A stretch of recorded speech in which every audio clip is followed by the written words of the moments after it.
Well, hello there, ladies and gentlemen. Welcome to Ludicrous Feed Live. You are with Tom, your host. Welcome very much. Welcome very much. Welcome, everyone. Thanks for joining us. And yeah, it's good to be back. We had a little bit of a break, didn't we, over the school holidays for New South Wales, at least anyway, and possibly in other states too. But nice to be back and streaming live again on a Wednesday night, our new time at 8 p.m. So yeah, nice to see you all on the live chat there. Thanks so much. Let's welcome our regular guests as always. Of course, we've got Riz from Carloop and also Rahul Prasad as well. Hello, gents. How are we both? Riz, how are we? Yeah, going well, Tom. Excited to be back. I think we had a week off with kids and everything else, but yeah, good to see everyone back. And I think we've already got over 50 live viewers. Yeah, pretty impressive, hey? Thanks so much for everyone for joining us live too. That's fantastic. And Rahul, how are you going this beautiful evening? Evening, Tom. Evening, Riz. Welcome back. Hope everyone's refreshed and recharged their batteries after the school holidays. Yeah, great to be back. And yeah, looking forward to sharing loads of EV news with our live audience. Thank you for being patient. We're back despite the change in daylight savings. I'm not sure if daylight saving applies to every state, but there you go. Yeah, it is 8 p.m. Wednesdays for future reference for everybody. Yeah, that's right. Thanks for the reminder, Rahul. It is 8 p.m. Australian Eastern Daylight Time. So that certainly includes New South Wales, Victoria, and I think ACT as well. We're in that odd time of year when I think there are 5 different time zones around Australia currently. So wherever you are currently in Australia or around the world, thanks for joining us. Maybe in the live chat, you can leave a comment as to where you're watching from and what time zone you are in currently as well, just to keep us all informed. I just want to quickly shout out to our sponsors tonight, of course, Wallbox and Carloop. Thank you for supporting the show tonight. Wallbox, of course, I've got a review coming for the Pulsar Max coming soon. And also, of course, thanks to Riz as well for sponsoring the show via Carloop. Thank you very much. And there's our times as well, 8 p.m. Wednesday, AEDT, and also Saturday mornings, 8 a.m., 8 EDT, as we run home, make the run home to the end of the year. So, yeah, this is term 4, I guess, of the Ludicrous Feed live show. All right, well, let's say hello to some of our guests at the moment who've joined us. So Sensei has joined us from the rainy and wet upper north shore of Sydney. Yes, I must agree, it is quite muggy at the moment in Sydney, thanks to the rain. Graham's watching from cool and wet Shepparton. And yeah, Mark B saying summer finish, back to winter here in Melbourne. It's a bit cold, is it, gents, at the moment? I can see you guys in hoodies and jumpers, or jumpers at least. And yes, also Gaffer saying I'm sad since 2019, not a scratch on my rims till last weekend. Oh, I'm sorry to hear that. Reversed out of spot. There was a slight elevation difference with the spot next to me. Sorry to hear that, Gaffer. That's no good. Hello from Lawrence, says Scotty, and oh, Charles, nice to see you there. Hi all, first live stream in a while for you. Yes, hello, welcome. And Ray says hello as well. And yes, there was a footy game or two, wasn't there, over the last couple of weeks? So, yes, congratulations if your team got there in the end. Praneeth is saying hello from Adelaide. Finally took delivery of MG4. Proud owner. Well done. Congratulations. And thank you, Thomas, for being a member for 3 months as well. Thank you so much for supporting the channel.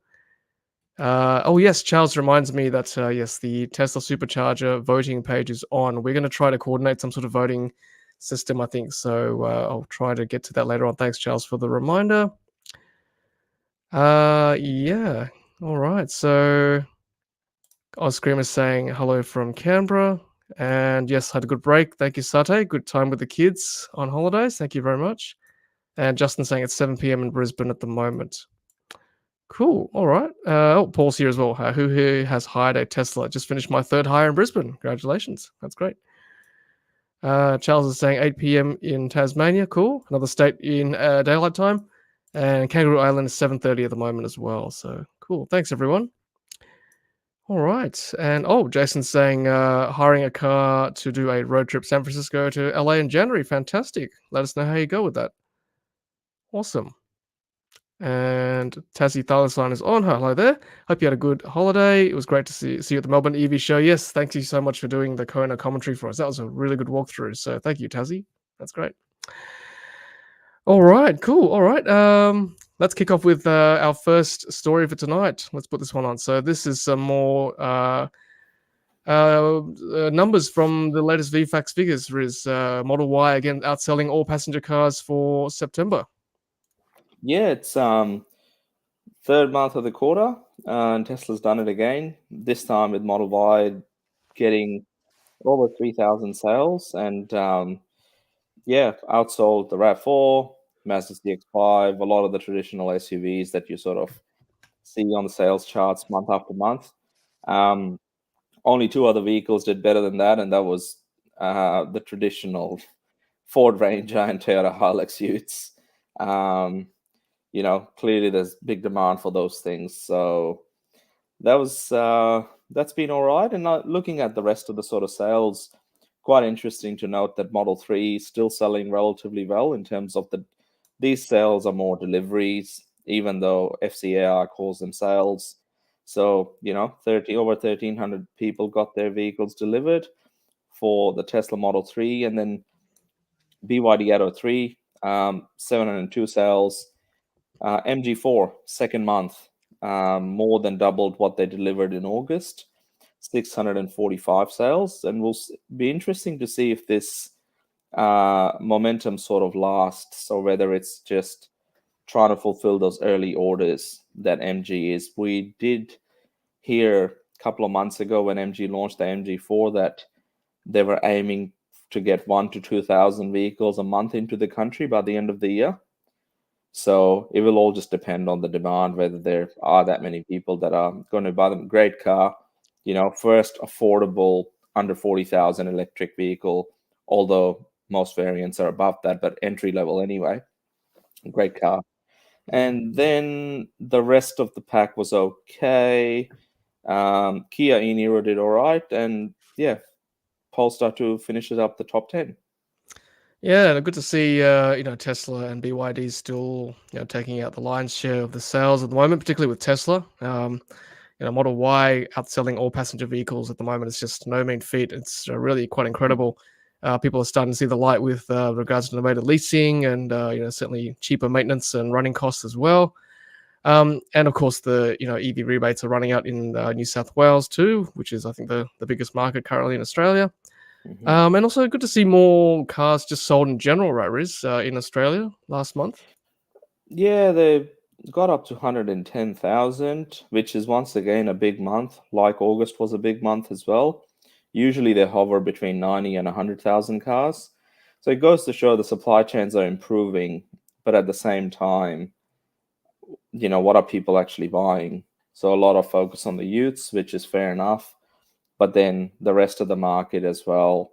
So, electric vehicles, although it's 8% of all vehicle sales was an electric vehicle, but if you sort of take the heavy commercial stuff out of it, then, it's slightly better than that. So, yeah, good to see that our, EV uptake is hovering around 8% at the moment, and more people, as they realize the benefits of electric cars and see more of them on the road, it'd be good to sort of, get it closer to 10% by the end of the year. Yeah, and I guess if you reluctantly clump in hybrids as well as plug-in hybrids, then it becomes like 18.3%. So, yeah, so that's it's good. We're sort of not stagnant, but we are sort of around that 8% mark. Yeah, as you said, Riz, we'd love to get that to 10%. We'll see what it looks like when the rebates run out towards the end of this year for New South Wales anyway. Any thoughts on what it looks like now, given Victoria's rebates are obviously done and dusted? Have you got more figures on Victorian sales? I was going to look up BYD's and how they're performing, but given their national total was 702, I'd say it'd be close to 100 cars, but I'll have those figures for us next time. Cool. Can't wait. All right. Well, thanks for that, Riz. Good article. And good to see those figures as well.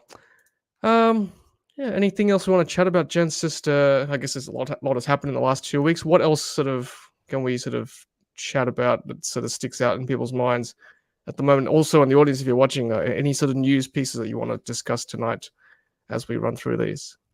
I'll jump in quickly, Tom, while I've got the thought in my head. Yeah, that number for the MG4 just jumps out. I think that's a great start for MG. Just underneath the Tesla and the BYD dominated sort of spots there. I'm surprised by that. But I think that's a fantastic start for MG4, considering there are a couple of the models in that 4K sort of mark, entry level sort of market. So yeah, good work by MG. Great start there. Love to see more on the road.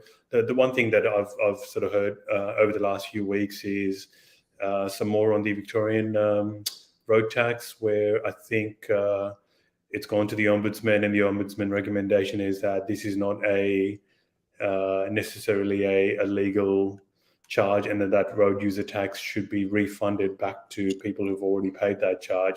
I think there was another example of somebody who traveled interstate and having to pay, the road user tax for the interstate travel as well. Just sheer, for lack of a better word, stupidity on part of the Victorian government. So I'm hoping that court case gets sort of settled soon, or at least a decision is made soon, because I think we all know where this is hopefully going to end up. That tax is just basically wrong. It needs to end. Yeah, good point there, Rahul. I did post someone's experience from Victoria that he shared with me that 25% of his travel was interstate, so he still had to pay tax for roads that weren't in Victoria, which doesn't make sense to me either. So it's got to be a federal thing. I think if we're going to implement some sort of tax like this, sure, we've got to pay for our roads. And look, we won't get into it too much, but we'll see what the High Court decision is later on as we get those results. I got a comment here from EV Bogan, great name. Hi Riz, could you calculate the EV sales percentage as a percentage of passenger car sales, excluding trade, heavy, Hilux, Ranger, etc.? Would likely to be 15% perhaps? Yeah, that's a good point. I think we can get that out of, if we separate the light commercial vehicles out of it. Yeah, that would be interesting to monitor. And I think it's something that traditional media and others just don't really get into.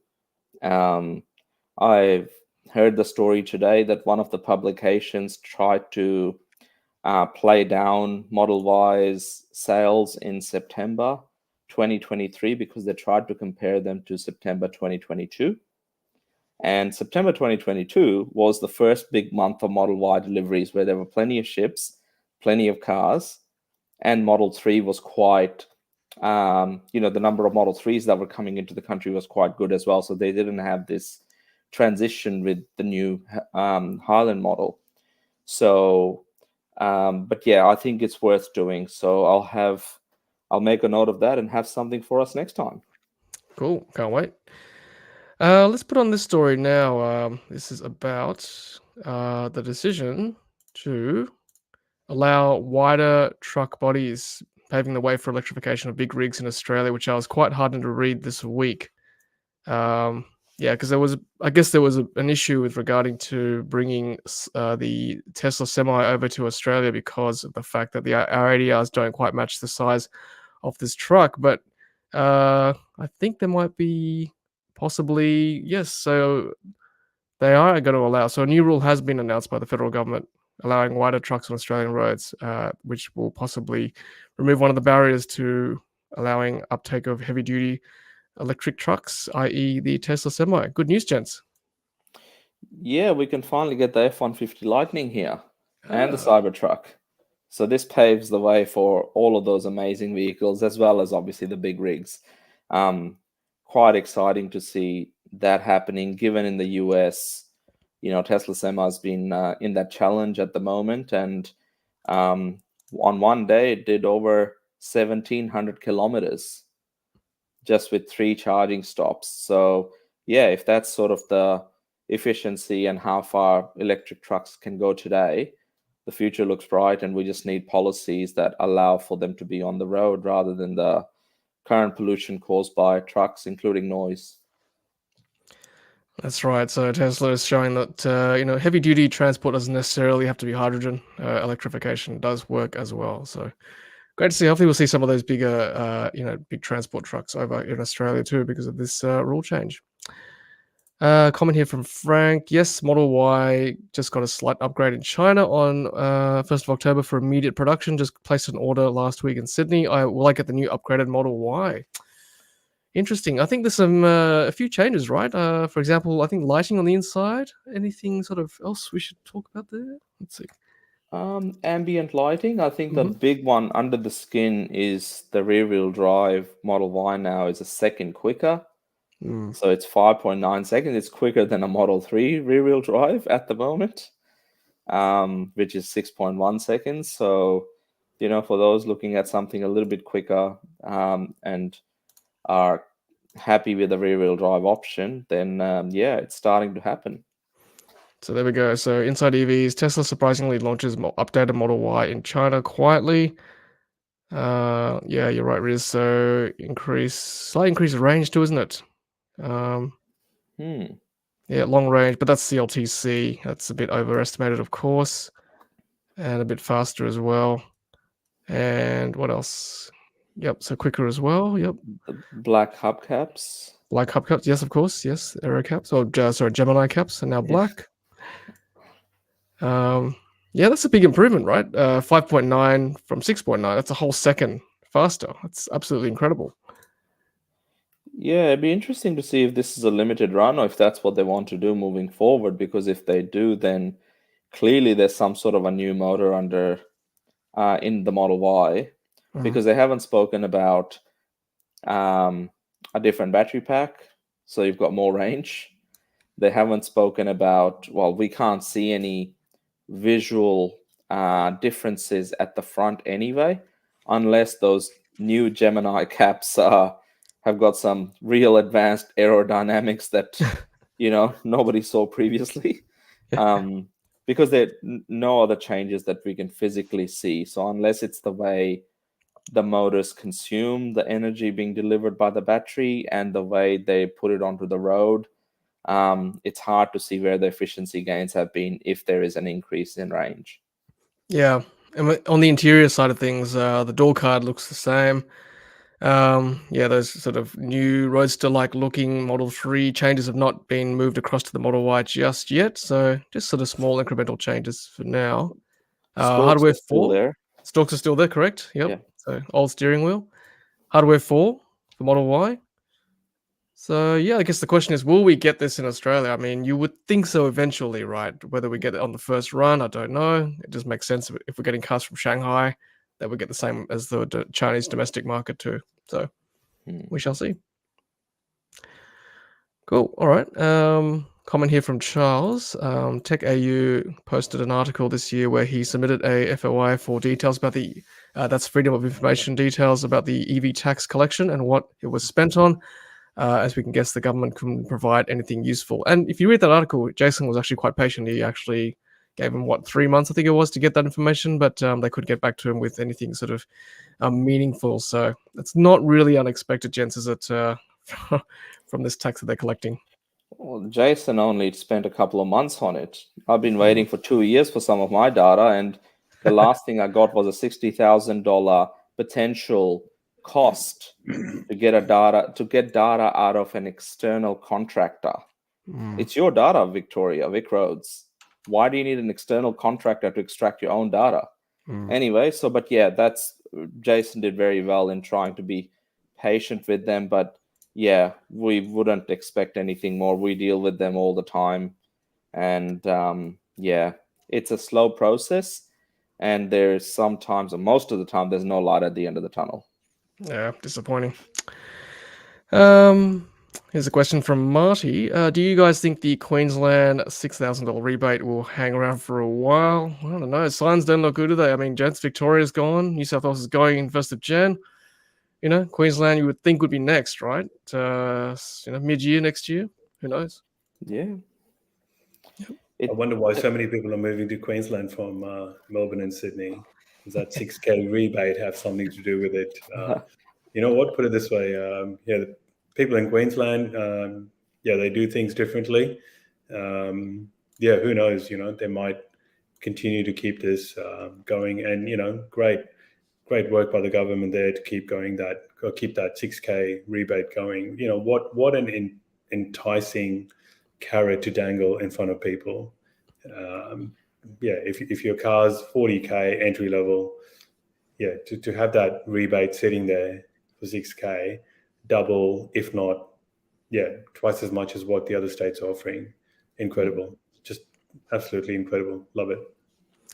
Yeah, I saw an article today in the Herald saying, one family said they moved from Victoria or New South Wales to Queensland and are not going back. So that could be one of the reasons. I think that some of that $6,000 is means tested as well. I think 3,000 is not, and then the further 3,000 is under a certain threshold.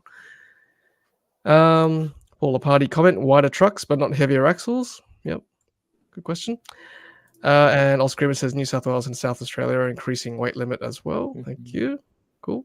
Yeah, and I think just quickly to add to that, I think there might be heavier axles for electric cars, and that's where they're changing that legislation, just because electric cars and electric trucks are naturally a little bit more heavier than your normal cars anyway with the battery weight.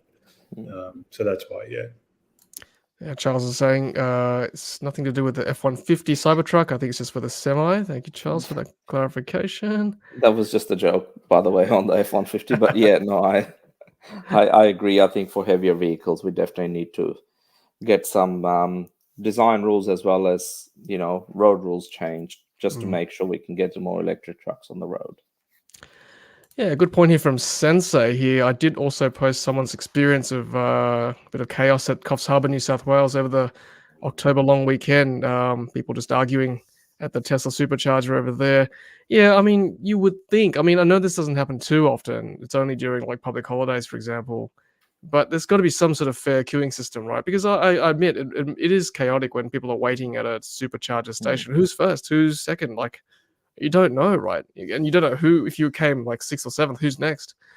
So whether there's some sort of software thing where you are given a ticket or like you're placed in the queue and you're given 5 minutes to get in there, and if you're not next in the queue, it's not going to work. I mean, what do you think, gents? Would that be fair enough on days like that? Yeah, 100%. I think we need some form of queue management from the charging provider, and I think I may have seen a tweet from, I'm trying to think, it was either Tom Baker or EV Brief about having a digital queue.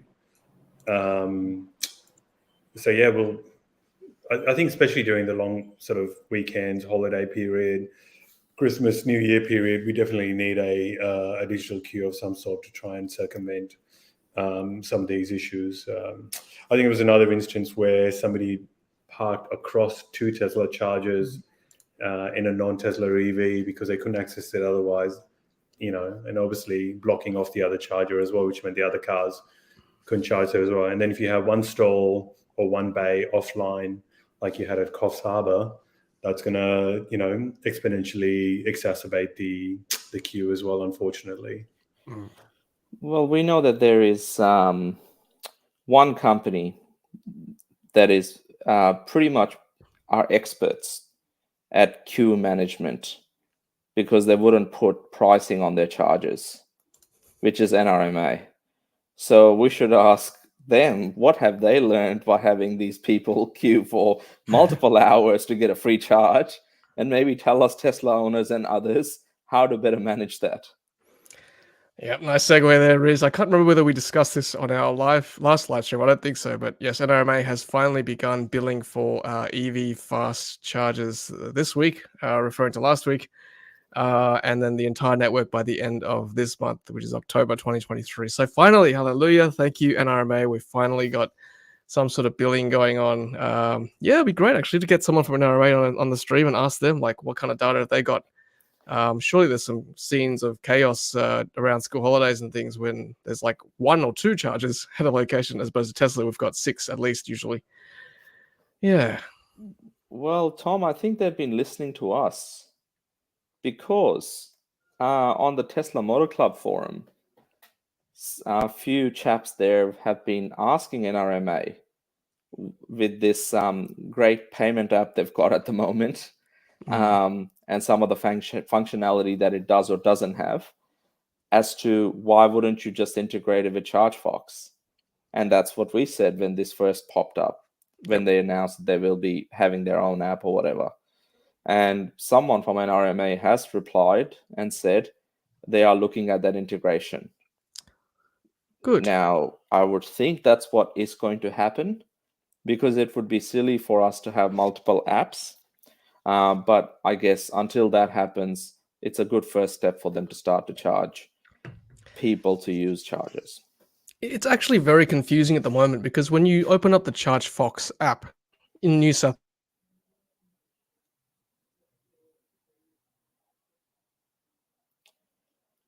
I think we have lost Tom. Hello. Tom, you there? Yes, hello. Hey. Oh, and again.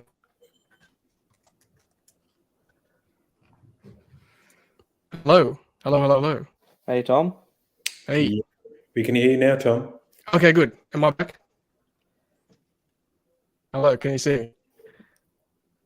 Hello. Testing 1, 2. We hear you, but we don't see We you. can hear you. Okay, that's right. I'll be back in a second. So, Rahul, on your recent trips out to New South Wales, did you get a chance to use one of the NRMA chargers, or was it mainly Tesla Superchargers? No, I think we ended up using mostly just Tesla Superchargers, not the NRMA. But it's great that they're charging, I guess, a fee that's going to free up charges during the the busy periods. Also, the fact that they might be introducing variable pricing as well, which I think we heard from BP Pulse as well, because I've subscribed to their app as well. I did get an email from them suggesting that they're going to start doing variable pricing on their charges as well. So and again, just referencing a comment here from somebody saying, hey, we're past the adoption phase. Now we're moving into this phase with charging infrastructure where, we need to have some sort of charging etiquette. But how are you going to manage that? The only way you can manage that is via a digital queue. I mean, some people like Tom, myself, you, Riz, because we've been early adopters, may get out of our cars and go and talk to the other person and say, well, how long are you going to be? As opposed to, say, somebody else who's maybe a later adopter and maybe not as comfortable as getting out of their car, knocking on somebody's glass and saying, how long are you going to be before you finish charging? And he goes, well, I'll be finished, but there's a guy over there who's going to be charging next. And that just creates all sorts of confusion. I also heard from that tweet that Tom put out that there was a couple of people at those charges arguing. And, that's something that you don't want to see in a situation like that, when you have people all congregating into the one spot with a definitive amount of time, definitive amount of infrastructure, and then fighting over it. Yes, that's right. Sorry, everyone. No, we're back. Yes, the kids are home and probably doing something on the internet. But I'm back. Yes, I did. There was some chaos there at that Coffs Harbour site. Wasn't there this week? Just back on the NRMA app too. It's not super intuitive. It's okay, but I think that the ChargeFox app is probably still better in my opinion. Just using the two. There are some interesting stats though, like busy periods, for example. You can see the peak periods on the back of the NRMA app. If you want to avoid that, it'd be interesting to see actually once they start charging people. Whether those peak periods go down, like people know it's not free anymore as well. So I'll keep an eye on those busy sites like Sydney Olympic Park, for example. Well, one thing we've noticed, Tom, in some of the data we're capturing around usage is Rahul's fairly close to the Brunswick EV hub that had 2 Bung Tritium chargers for a while, where now there is a new SynXL charger that's been there for a couple of months. And the council had those chargers for free.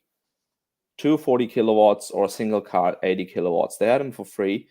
They put 25 cents a kilowatt hour on in the beginning of July, I think, and the usage has remained the same. So people over there do need, like inner city, people need to charge and they will pay what's required. And it's probably better etiquette and, people behave a bit better when they're paying money for stuff. But, you're right. We will see what the usage trends look like. But you'd like to think that some of these charging companies are more transparent with just sharing some high level information. I think it will just help everyone better understand when is a good time to charge, when is a good time to stop at a particular type of charger. But I guess we're early in the phase at the moment, so hopefully that will change. Yep, good comment here from Varun. Hello, fellas. Are there any new EV charging companies coming with a grand vision of reliably electrifying all of Australia? As now, it's only the 117 NRMA locations without uptime guarantee. Well, NRMA was supposed to be the one that was supposed to rule them all, but yeah, we'll see what happens, right? We need at least 4 per location, I would think. 2 is just, there's too much anxiety with 2 at a location. Like, if one's broken, you'll be waiting for a long time if it's a busy time of day, so we'll see. Praneeth is saying, did my first public charging experience at Jolt today. Whole experience was really smooth. Their concept of first 7 kilowatt hour free is interesting. Also combining advertising to reduce costs. Yep, that's certainly a good model, I think. Certainly a first part of it is free. And Tassie Thylacine, with BP Pulse, will they be offering Qantas frequent flyer points for electrons purchase like they do for Dino Juice purchases? Actually, speaking of BP Pulse, this week they released an email to users saying that they'll be introducing dynamic pricing, I believe. Let me just find that for us.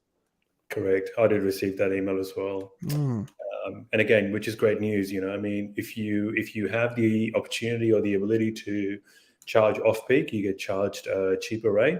And if you want to charge during peak hours, well, you pay the peak rate, which, when you look at it, is actually cheaper than what you would pay for what do they use nowadays? I haven't used it in a number of years. Is it diesel or is it petrol or is it hydrogen now? That's a new thing, guys. I have no idea. Yeah, so here's the tweet from Tesla Australia. He put up this email, which we all received. So to offer you more flexibility, the team at BP Pulse are excited to introduce variable pricing. So at some locations where we get lower price off-peak rapid charging via the BP Pulse app, will that help shift some of that busyness away from like peak periods to quiet times? I mean, it only works if you've got a BP station near you, I suppose. But on the highway, if you need to charge, you need to charge, right? So we'll see if that helps at all. But it's a good start anyway. Peter Cook, good point. You'd think after 5 years making an app, NRMA could have made a good one. I mean, we've already got a good one. That's Charge Fox. So let's just combine the two, as we've mentioned. Panthea says 135 in the chat. We missed you guys. Yeah, thanks everyone for jumping on today. And if you've just joined us, we are, of course, talking Ludicrous Feed Live news, EV news, and Tesla news. If you're watching us live, drop a comment. If you're watching us on replay, hello as well. And thanks for listening to us on audio podcast too. At the halfway point, I just want to say thank you to our sponsors tonight. Let's just put that on real quick before I move on. So that is Warbox and Carloop as well. Thank you so much to both companies for sponsoring the stream as always. And I just want to quickly discuss too, we had a special insurance stream like a few weeks ago before the break. And I just wanted to run through some of the results of that stream. And just want to say congratulations also to the winner of the questionnaire draw. So everyone was in the running to win a $200 Visa gift card if you put your details down at the end of the questionnaire. And the winner, I'll find it in a second. Here we go. N Mitris is the winner. That's the name, N Mitris. So if you are watching, congratulations. You are the winner of the $200 Visa gift card.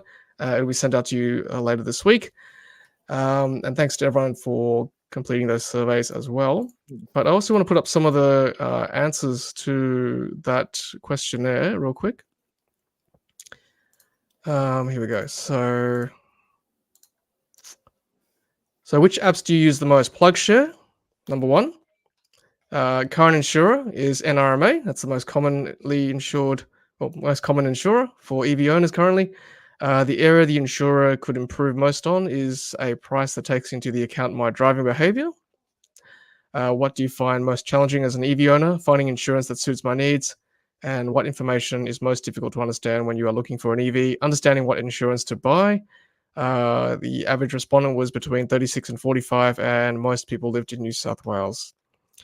And just to delve a bit more into the results here. So there's no real local provider offering any great app at the moment. 16% of the respondents buy budget discount insurance. The vast majority still buy from big brands like Allianz, Suncorp, IAG, NRMA, etc. Insurance is a clear obstacle when buying and caring for your EV. EV shoppers don't know how traditional products apply to them, and existing owners don't believe they are being serviced correctly as well. So thank you to our insurance startup company for providing those stats for us too. Interesting there. Charles says, I have some interesting pics of a WA charger site. I do. Yes, I do. Thanks, Charles. Let's see if I can. Oh, yes. Here we go. So this was shared. One sec. Here we go. So this was from Harold Murphy. Look at these images here from WA Charging Network. This is actually going to be off-grid, or at least run by renewables. Look at those solar panels there. That's a cool shot, isn't it? That's gorgeous, isn't it? Yeah. This is at the Overlander Roadhouse. I'm not too familiar where that is, but it looks pretty outback to me. Look at that. A lot of panels. Very cool. Makes sense, right? Lots of room, lots of sun. Put some panels in, put some batteries. Incredible. Yeah. Thanks, Charles, for sharing that. Ray says, I think we also need plug share integration where at the charger, once you hit the charge button. Okay. So as in like you log into plug share straight away when you hit the charger? That'd be pretty cool. I think PlugShare generally tried to stay away from a lot of this stuff in the past, but that might change. I think the more integrations we have, the more seamless experience EV drivers and future owners are expected to get. So yeah, any integration is good. I hope, PlugShare, you're listening. Definitely. Okay.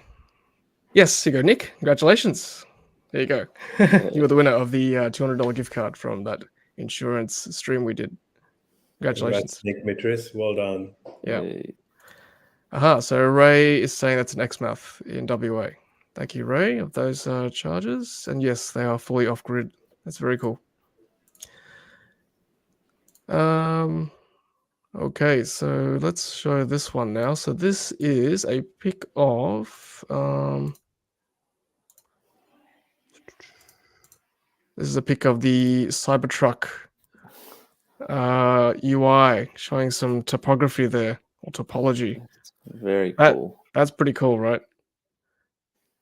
That's true off-roading. Bit of terrain there. Very nice. Incredible.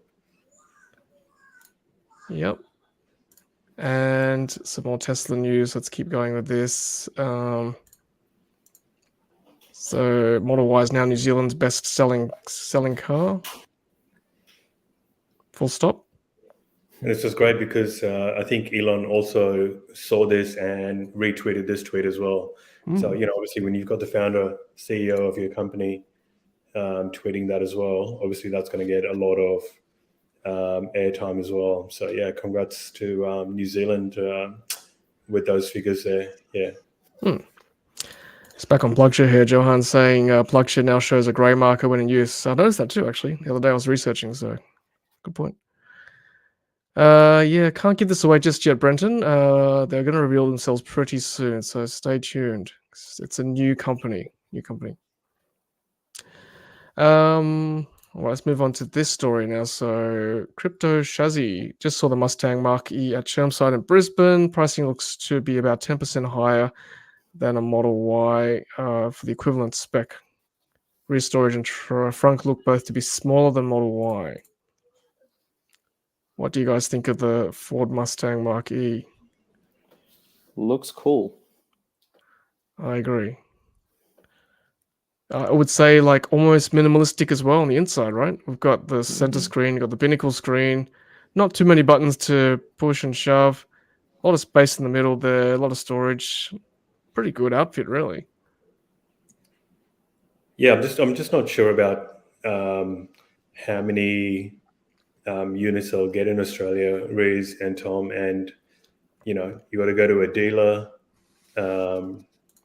I don't know whether they sell it, or is it online? I don't know whether you just configure your car online.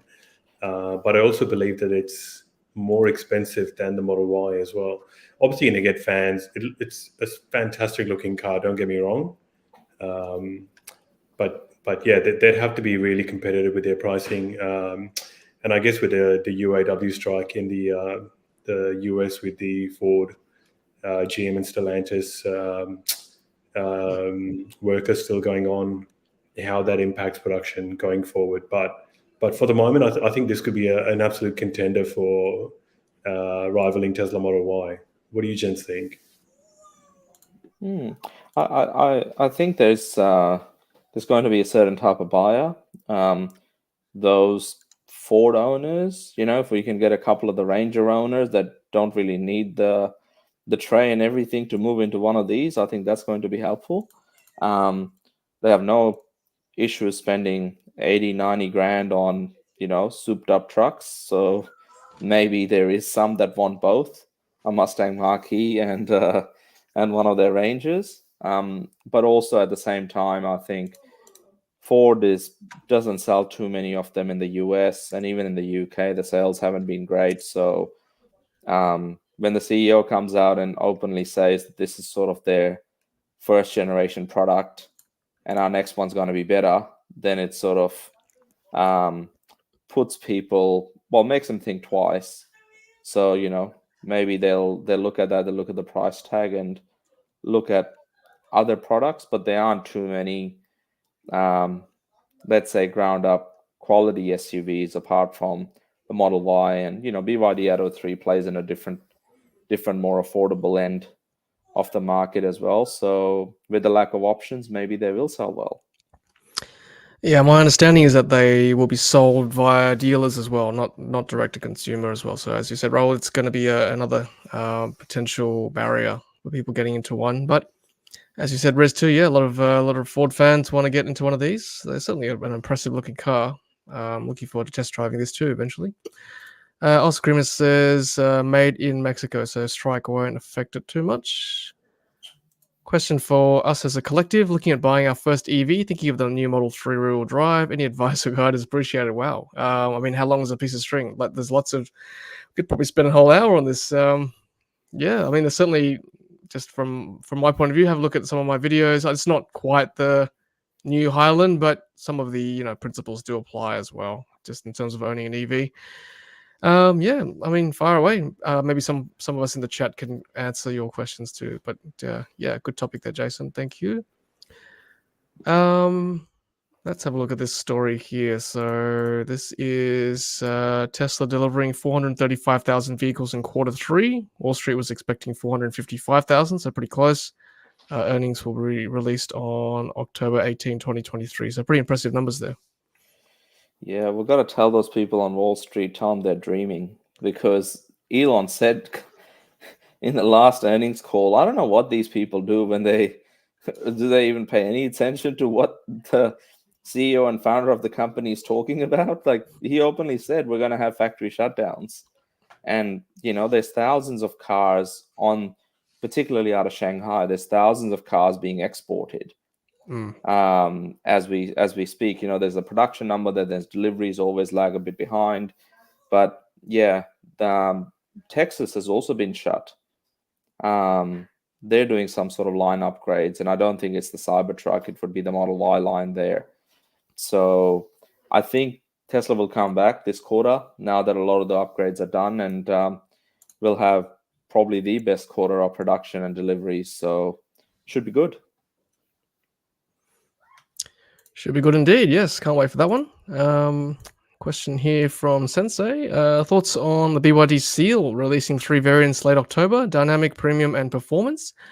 Yeah, we were kind of guessing what they'd be doing with this, whether they just start with premium with performance, but it looks like they're going to be releasing all 3 at the same time. But of course, the big question is for how much, gents? What is the price? Because that will seal the deal, so to speak. I guess we'll have to see what happens with the Dolphin first, because they've taken people's money and the deliveries were September, October. So I'm hoping in the next couple of weeks we'll see some Dolphins running around. That's true. Actually, we haven't seen too many for test drives yet. In fact, none. So yeah, good point there. But they did do the world's biggest test drive, I think, last weekend. Did pretty well. 1400? 1400 test drives, I think they said. Pretty good. Cool. Let's move on to. Let's see, what can we chat about? So, Rivian. Let's talk about Rivian real quick. Yeah, I think they had 15,000 or something in that third quarter, which means they're going to be producing about 52 something is what their benchmark guideline is for quarter for the overall year. So okay, so they're on track. Yeah, but considering, I mean, I think that's the closest competitors say to Tesla. I think Tesla, even at 435K for that quarter, they're looking at 1.7, 1.8 mil cars globally. I think Rivian at 52,000 is, a distant second. So yeah, a lot of catching up to do. But I think that is one, car maker that will survive as long as they keep producing and extending their production, higher up each quarter as well. Yep. They'll definitely sell, put it this way, they'll definitely sell Rivian in Australia. I've actually heard people say if there was a Rivian today in Australia, they would buy it. Yeah, they're a nice looking car, I must say. Certainly very different to the Cybertruck, but very good in its own right. So I agree. Brenton, if Rivian were in Australia, I would have chosen instead of the Model 3, 100% hands down, fits more with my lifestyle of operating. Cool. Brenton also says the Mach-E is a bit of a flop. They shouldn't have used the Mustang name as it's synonymous with the brute V8. They should have introduced a new animal, maybe the fox or wolf or something. So BYD is going in marine animals, so we need to go with like land-based animals for the Fords. Ford Wolverine. Wolverine. Claws come out of the headlights or something. Yeah.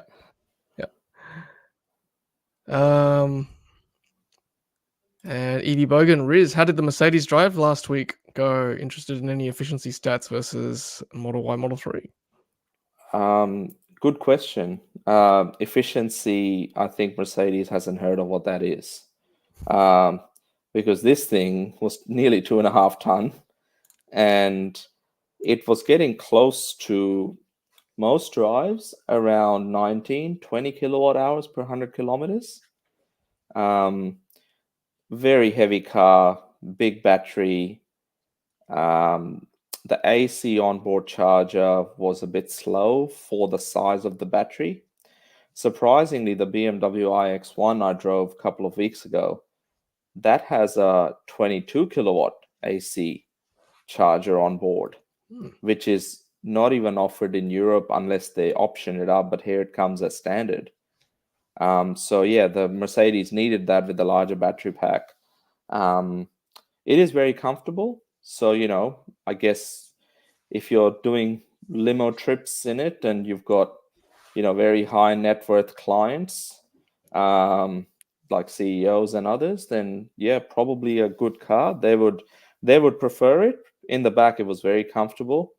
But driving it, it's not a chore, but it's not it doesn't ooze 150 grand when the last generation Model S, including the one that you've had, Tom, it's just you can really see Tesla was years ahead.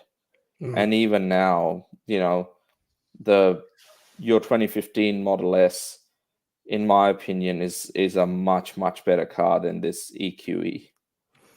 Yeah, I had the pleasure of sitting in Riz's EQE at the Melbourne EV show when he picked me up from the airport. I like, as Riz said, it's quite a nice looking car, very luxurious on the inside. It's as you'd expect from a Merc, right? Of the kind of Merc finishing. So if you're a Merc fan, you'd appreciate this car. But yeah, as you said, Riz, I'm not quite sure where the money goes into a vehicle like that. It's quite a heavy car, as you said. But, it's nice to be picked up in, as I experienced. Thank you, Riz. Anytime. Yeah. But yeah, you're right. The Model S is, that generation Model S, just a beautiful car, good efficiency, very luxurious too. So yeah, that car is like 7 years old now too. Just saying.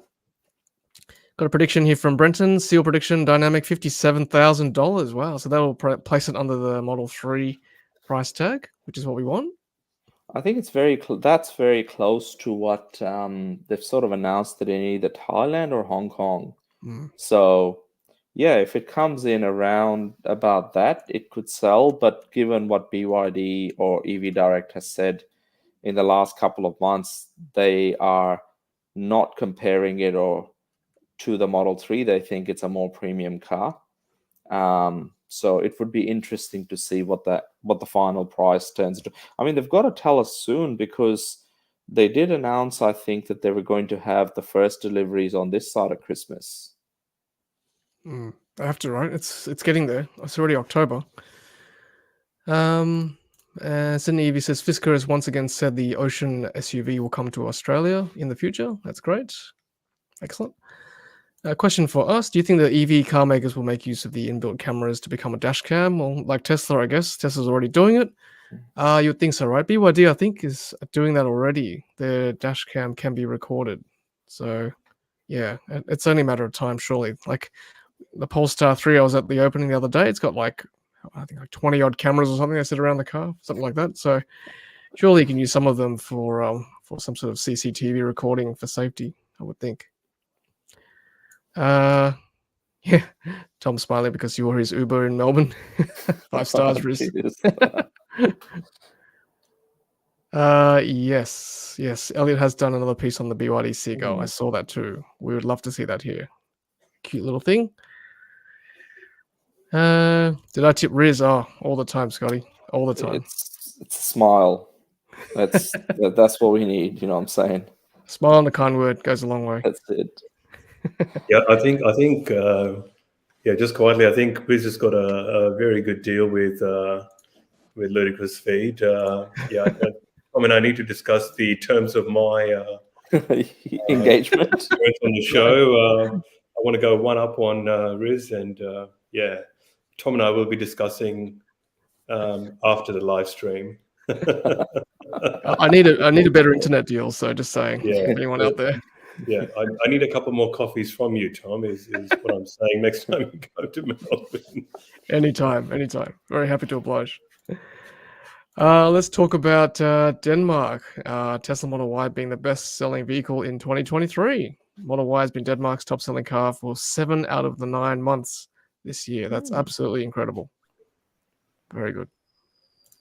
And I think these tweets are always so good to see, because I think that shows us what the future is going to be like for us here in Australia. It's obviously at a slower adoption rate. I guess if we had more federal, more state, even more charging infrastructure companies putting in a little bit more money into all that sort of things, it would increase that adoption rate. But for what it's worth, another 5 years, another 10 years down the track, our driving segment choices are going to look so much different. Yep, absolutely. And we've got Jaguar owners now moving across to the NACS network as well. So there we go. That makes 11 automakers now altogether. Rivian, Ford, Nissan, Mercedes, Jaguar, Fisker, Volvo, Honda, Polestar, GM, and Acura. Very good. And this is the Cybertruck spotted in blue cameo. That's very, very cool. My kids will love that. Very Minecrafty kind of pixelated look. Yeah, imagine that. Very good point, Tom. Kids love Minecraft. They see Yeah. this on the road. That's right. And then for some of us older peeps, we think it's Tetris, and or something 8-bitty. something nostalgic, right? That's cool. Ooh. Now, Rahul, I can't share this one because I don't have Apple News, I think, but it says NRMA's vehicle fast charging no longer free. What's this? Hyundai wants standards for Australia's unacceptable public charging network. Hyundai said that? Yeah. Oh, okay. Yeah. But they're obviously not wanting to commit to, I guess, that charging infrastructure. But yeah, I think, I did read that as well. That they did put that tweet out as well. So, I mean, good to see that even manufacturers are asking for a better charging infrastructure experience for people wanting to sort of charge, considering that there can be so much downtime. Obviously, we've had Charge Folks on board, and they're trying to improve their uptime as well. So I guess things are changing. We need manufacturers to start pulling the finger out and actually invest in some of this stuff as opposed to just crying foul.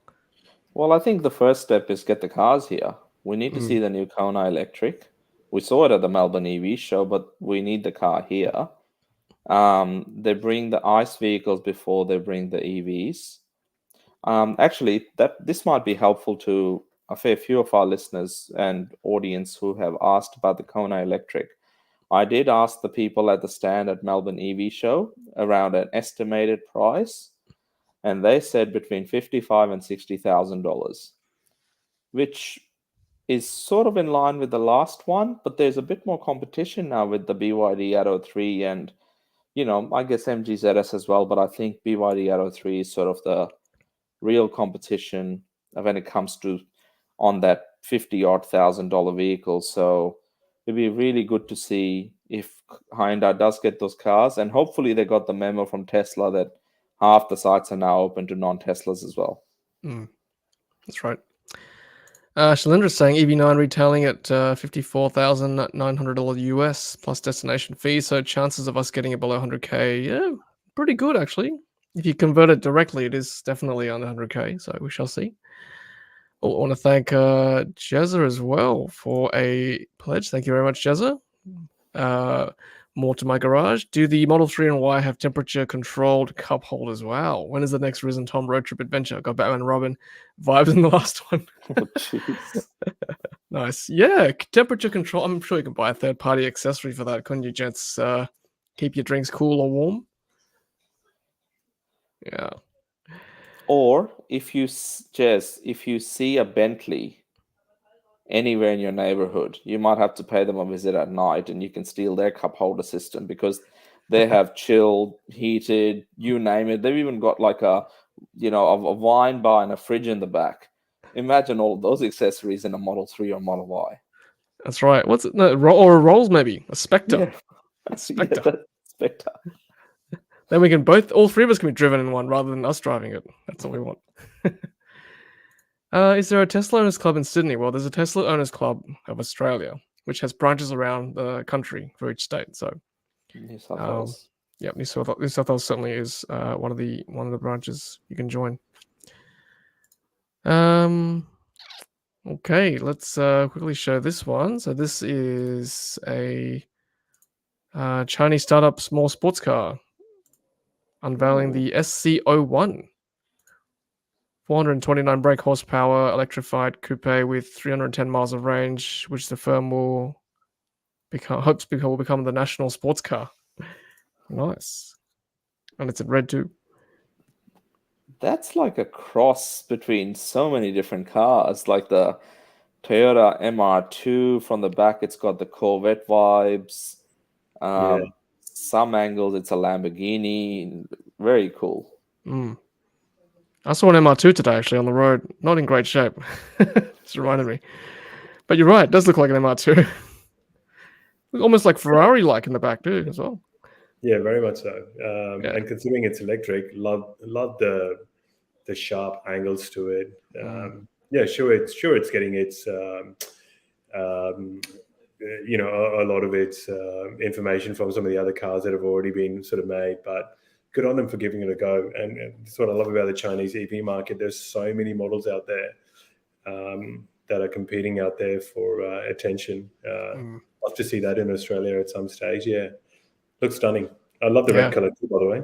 Yeah. Oh, red goes faster. We all know that. But loving the efficiency lines too. Look at that. The wind just goes right over there. Nice. And through the intake too. So cool. Very nice. Yes. So Gaffer says, did you see that Tesla has uploaded a new safety feature? The airbags deploy, the hazard lights flash rapidly as well. US only for now, apparently. It's very cool. Yeah. Things you can do with software. Cool. All right. Oh, Paul, good point. His I thought, does anyone run a 24-hour Le Mans type race for EVs? Oh, yeah, that'd be cool, right? Ooh. Just around a circuit. Probably need a couple of cars though. Charging won't be that quick, unless you battery swap the Neos, maybe. I mean, you get the three of us, right, doing 8-hour shifts. Yeah, that's right. Ludicrous Feed team. I'll be up for that. Good ideas here. Hope someone's watching. So Red Bull, if you're listening, there's a team ready to go, and we just need an event and a track and cars and chargers. Let's make it happen. And lots of sponsors. You wings. Yeah, have to go on guys, unfortunately, I reckon we'll end up losing that race to the one and only Tesla Gong. Tesla. He would just do the race by himself. That's the energy that man has got. With 3 EVs, he's already got. That's right, and his milk, his pink milk. and he's got a city. The whole Wollongong is supporting him, so he doesn't need Red Bull. He's got the pink milk. All right, gents, I think that might be it for tonight. Unless there's anything else you wanted to quickly chat about in the last few minutes. Just quickly, Cybertruck. The delivery event was supposed to be Q3. Got delayed by 2 weeks. So it's going to be in Q4. And with all the production or the release candidates we're seeing, it looks very cool. There's also one with graffiti Cybertruck art all over it that's recently been spotted. So, if nothing else, Tesla's got it under control in probably providing wraps and everything else, accessories that they will do in-house. So looking forward to seeing that. Yeah, that would be good. Gaffer says, I look forward to the day we see an EV at Bathurst. I assume they'd work on battery swap to start with. Yeah, I suppose. Probably be hard to... I mean, look at the Formula E these days. The Gen 3 cars don't actually pit to refuel or recharge. It's they just do the whole race on one charge, and the battery management is absolutely incredible. They literally finish the race and cross the checkered flag with like 1% of charge. So it's all about battery management these days. It can be done. We're just gonna obviously manage your sort of your power throughout the race. So it'll be cool. That sounds great. Yeah. Thank you very much for joining us as always. Rahul, thank you very much. Tom and Riz, thank you. Great to be back, and thank you for the amount of people that showed up this evening for the live stream. As always, we really appreciate that. Please leave us a like, share the link so that other people can join in on the live stream as well. And just quickly from my side, Tesla Supercharging voting is open. So if you can go to the site and put in a request for I guess your vote for a site that is useful, that'd be great. So we can get Tesla to put in some more supercharging bays and stalls for the rest of the EV community. Yeah, thanks for that, Rahul. Thanks for reminding me too. So Charles will send me a link to. We're trying to do some on-block voting to get some of these across the line to get new sites in Australia. So yeah, check out the video description a bit later on. Thank you, Riz, as always. All good. Tom and everyone, it was great. Just on the supercharger voting, Charles has done an amazing job in trying to get the word out there. I'll be jumping on there and seeing if I can vote. If you see a charger in Tasmania, closer to Hobart, make sure you take that one too, just to credit Charles, because he's putting in a lot of work for the whole country. So yeah, it would be good to see more superchargers, including one in Hobart or near Hobart. Absolutely. And yeah, once again, thank you to our sponsors for tonight. And thank you to everyone who's joined us tonight too. Really appreciate it. I saw, I think, 160 plus viewers at one stage live, which is fantastic. And if you watched it on replay all the way, thank you so much for joining us too, and also listening to us on audio podcast as well. Thanks, everyone. We shall see you next time on Ludicrous Feed Live. Thank you, gents. And we'll see you, as always, next time. Happy charging. See you later.